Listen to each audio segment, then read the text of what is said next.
মানার কিচেনে সকলকে স্বাগত। তোমরা কেমন আছো? আশা করি সকলে ভালো আছো। তোমাদের আশীর্বাদে আমরাও ভালো আছি। আজকে আমি একটা ছোট্ট মতো রেসিপি বানাবো।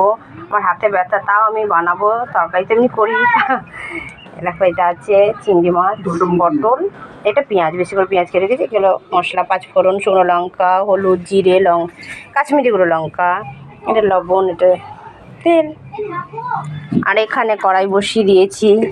কড়াই গরম হয়ে গেছে, এবারে দিয়ে দেবো তেল, সর্ষের তেল। তেল গরম হয়ে গেছে, আমরা চিংড়িগুলো ভেজে নেব।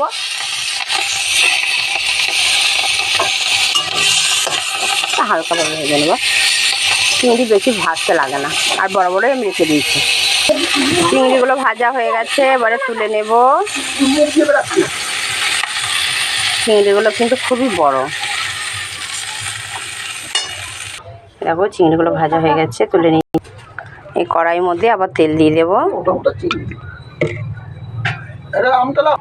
তেল গরম হয়ে গেছে, এবারে দেব শুকনো লঙ্কা, পাঁচফোড়ন, তেজপাতা। এবারে দেব কাঁচা পাকা লঙ্কা আর পেঁয়াজ কুচি। এবারে দেব পটলগুলো, পেঁয়াজের সাথেই পটলগুলো দিয়ে দেবো। পেঁয়াজগুলো হালকা হালকা ভেজেছি, কেন বেশি লাল করিনি। পেঁয়াজের সাথে সাথে আমার পটলগুলো ভাজা হয়ে যাবে। এবারে পরিমাণ মতো লবণ দিয়ে দেব, নেড়ে চেড়ে এবারে একটু ঢেকে দেব।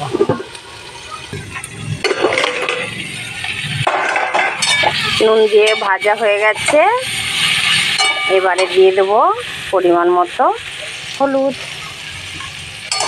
গুঁড়ো দিয়ে আর একটু নেড়ে আর একটু ঢেকে দেব।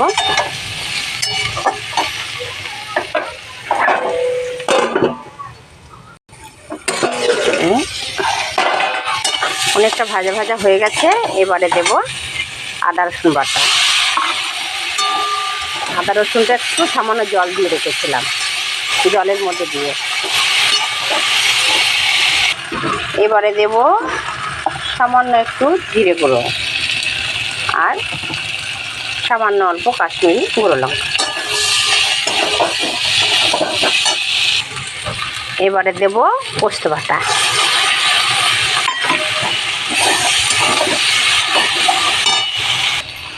এবারে কষানো হয়ে গেছে, এবারে জল দিয়ে দিই।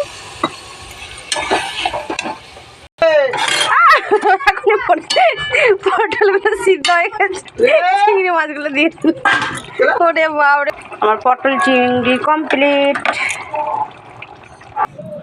দেখো, কমপ্লিট আমার পটল চিংড়ি।